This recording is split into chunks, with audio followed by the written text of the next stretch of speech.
If someone had told the morning staff at Rivergate National Bank that the quiet, impeccably dressed black woman in the simple gray blazer was not just a client, but the ultimate authority, the boss's boss's boss, they would have met the statement with open derision.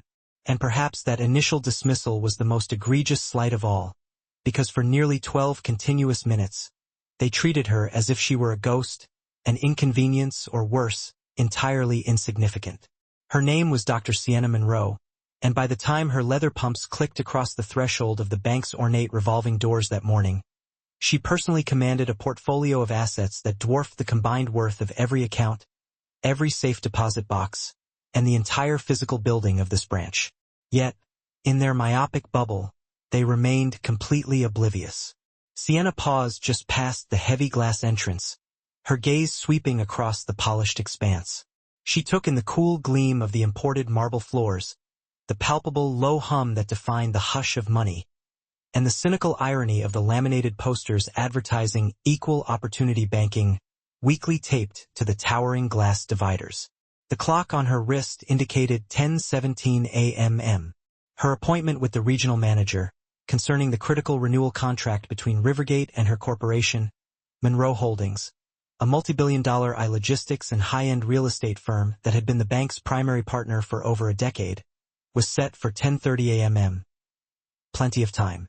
She moved toward the front counter, a sleek, black portfolio clutched securely in hand, embodying a state of professional calm that bordered on serenity. "Good morning," she stated clearly, her tone courteous yet firm. "I have a scheduled appointment with Mr. Hargrove." The teller, a young white woman whose focus was entirely absorbed by her screen, her long, brightly colored acrylic nails clicking a rhythm on the keyboard, did not even bother to look up. She finished typing out a sentence, let out a dramatic, audible sigh that suggested utter boredom, and then condescended to speak. "Fill out a ticket and wait your turn," she muttered, waving a hand vaguely toward a nearby stand. Sienna paused, allowing the casual insolence to sink in, but maintained her posture. "I don't believe that will be necessary," she stated, her voice dropping slightly, becoming more resonant. "My appointment was scheduled well in advance. He should be expecting me specifically." That finally earned her the teller's full attention. It was one slow, thoroughly unimpressed vertical assessment of Sienna, from the polished shoes to the neatly confined natural curls pulled into a compact puff. The teller's eyes paused, lingering just a breath too long, on the simplicity of the gray blazer and the quiet, unbranded quality of the leather handbag. "He's tied up in a meeting," the teller stated dismissively, "and he certainly doesn't take walk-ins." "I am not a walk-in," Sienna corrected softly, the gentle quality of her voice hiding a steel edge. "I am Dr. Monroe."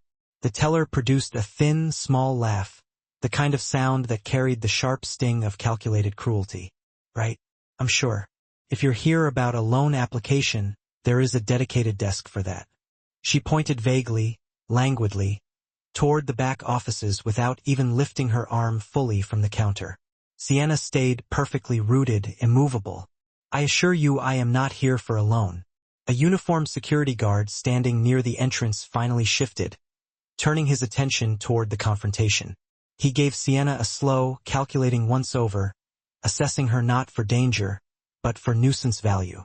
"Ma'am," he interjected, his voice low and authoritative, "you are holding up the flow of business. You need to either take a number or step aside immediately."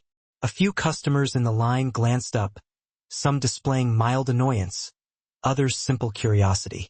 Crucially, no one intervened. No one spoke a word of defense. Sienna scanned the room. The omnipresent surveillance cameras, the stacks of promotional pamphlets, the general air of self-satisfied smugness, and something cold and resolute solidified in her chest. "Fine," she accepted, her voice barely audible. "I will wait." She retired to a single, unoccupied armchair near the window, pulled out her discreet, high-end phone, and executed a precise, forward text message. "I've arrived." Observing, the reply arrived back within the minute. "Understood.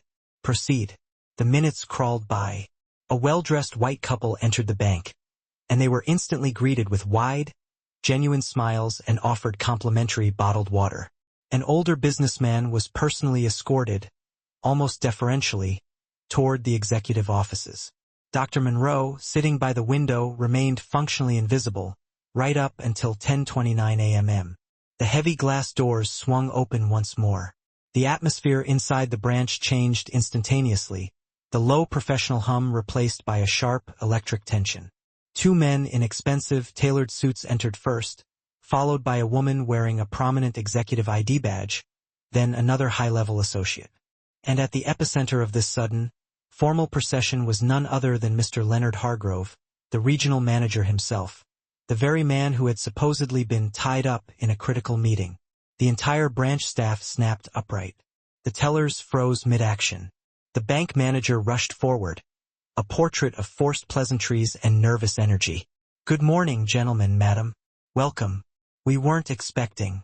Hargrove's enthusiastic greeting died mid-syllable, his eyes wide as they fixed upon Dr. Monroe, sitting perfectly composed by the window. His face immediately drained of all color. "Sienna," he breathed out, the word a panicked, barely audible whisper. She rose slowly, drawing herself to her full height. The way they had looked at her moments before ceased to matter entirely. "It is Dr. Monroe," she corrected him calmly, her voice echoing slightly in the sudden silence. "You are precisely 3 minutes early for our scheduled meeting. I appreciate your punctuality." Mouths across the floor fell open. The teller who had dismissed her went rigid, resembling a mannequin, her false nails motionless above the keyboard. The security guard fixed his stare intensely on the marble floor. Dr. Monroe stepped forward, her expensive heels making quiet, yet decisively dominant, clicks on the polished marble. "Allow me to formally introduce myself to those of you who determined 10 minutes ago that I did not exist." She turned slowly, completing a deliberate half-circle, ensuring she met the eye of every single employee stationed on the floor. "I am the majority shareholder and acting CEO of Monroe Holdings. As of last quarter's reconciliation, Rivergate National Bank holds my company's primary operating accounts that represent a disproportionate amount of this branch's liquidity." The silence was total, crushing, weighted with dread. "Which means," she continued, her voice maintaining a frighteningly even tempo, "every single dollar that currently flows through this specific branch, every single transaction you process, relies ultimately upon my signature." She pivoted back to face a visibly trembling Mr. Hargrove. "And since respect and basic human decency are apparently selective qualities within your establishment, I took the liberty of reevaluating the terms of our partnership while I was waiting." Hargrove swallowed hard, his neck bobbing visibly. "Dr. Monroe, please. This must be a simple misunderstanding. Clerical error." She ignored his plea, pulling a cleanly printed document from her portfolio. "It is not. Effective immediately, Monroe Holdings is terminating all contractual relationships with this branch. All associated accounts will be transferred to Midtown Central by the close of business today." A wave of audible gasps swept across the floor. "This termination," Sienna articulated clearly, "will result in an immediate drop in revenue for this Rivergate location by 72%. Overnight." The bank manager staggered slightly, gripping the counter for support. "And as for the staff," she added, her eyes narrowing slightly as she surveyed the silent employees. "Those of you who stood by and said absolutely nothing while clear discrimination occurred in real time right here on your floor, your silence has already spoken for you." Her gaze snapped directly to the young teller, who visibly flinched. She stated, the dismissal cool and absolute. "You are relieved of your duties. Effective immediately." She then shifted her attention to the petrified security guard. "And you may remove your uniform. You no longer represent the concept of security or protection in a building that failed to offer even basic human decency to a customer." He did not utter a single word of protest. No one dared. Sienna finally surveyed the room one final time, her voice firm and perfectly controlled. "This is not revenge. This is accountability. And today, your invisible customer is your consequence." She turned toward the doors, a stunned, total silence following her path.